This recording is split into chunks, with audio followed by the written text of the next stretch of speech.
बिस्मिल्लाहिर्रहमानिर्रहीम। अस्सलाम वालेकुम। आज हम बना रहे हैं शामी कबाब। शामी कबाब बनाने के लिए मुझे जिन इंग्रेडिएंट्स की ज़रूरत है उनमें सबसे जो इम्पोर्टेंट है वो है चने की दाल। ये तकरीबन 2 गिलास जो है वो मैंने चने की दाल जो है वो साफ़ करके भिगो के रख दी थी। अब ये जो है वो इस तरह से सॉफ़्ट हो चुकी है। ठीक है, ये तकरीबन जो है आधा किलो बीफ का कीमा है। इसको मैंने बिल्कुल हल्का सा बॉईल किया है, बीच में दालचीनी और एक जो है वो बड़ी इलायची डाल के, और फिर इसको मैंने, क्योंकि ये इससे ये होता है कि इसके थोड़े से फ़ैट्स कम हो जाते हैं। वो फ़ैट्स जो हैं वो इजीली डाइजेस्ट नहीं होते, उनके लिए ये बेटर होता है कि वो अगर बीफ लें तो उसको थोड़ा सा बॉईल कर लें। अच्छा, उसके बाद इसके अंदर मैंने एक बड़ी प्याज डालनी है। ये अदरक लहसुन पेस्ट है। नमक आप जैसे घर में आपका जो जितना टेस्ट है आप उसके अकॉर्डिंग डालें। खुश्क धनिया, हल्दी, लाल मिर्च, और ये अलावा इसमें 1 गिलास पानी डलेगा। और अब मैं इन तमाम चीज़ों को एक ही वक्त में इकट्ठे डाल के बर्तन में और बॉईल होने रख दूँगी।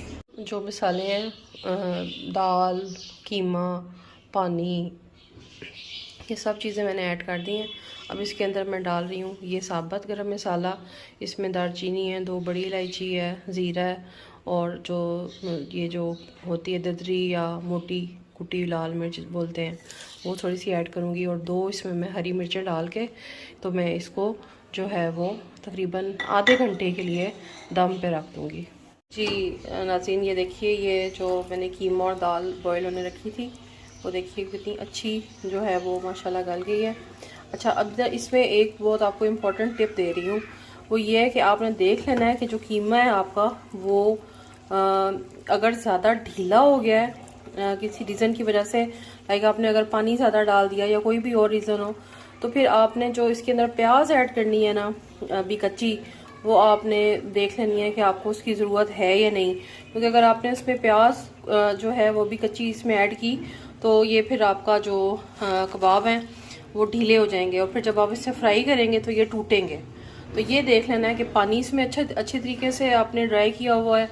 और दूसरा ये कि देख लेना है कि अभी इसमें आपने कच्ची प्याज डालनी है तो कितनी, अब जैसे जो मेरा जो अभी ये यहाँ पे जो ये सारी मैरिनेशन है ये बिल्कुल सही हार्ड फॉर्म में है, तो मैं इसमें कम से कम 2 जो कच्ची प्याज हैं वो ज़रूर ऐड करूँगी। जी व्यूअर्स, अब ये क्योंकि रेडी हो चुका है मेरा मसाला, मैं इसको जो है वो चॉपिंग के प्रोसीजर को स्टार्ट करने लगी हूँ। सबसे पहले ये 2 प्याज हैं, इन 2 प्याज़ों के साथ मैंने तकरीबन 5 से 6 जो है वो हरी प्याज ली है, और अब मैं इसको जो है वो चॉप करने लगी हूँ।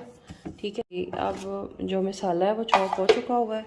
अब इसके अंदर मैं साथ में इसी के अंदर ही थोड़ा सा जो है वो जो मेरा दाल और कीमे का मिक्सचर है उसको ऐड करूँगी, और इसको जो है वो दोबारा से मैं जो है वो चॉप होने के लिए।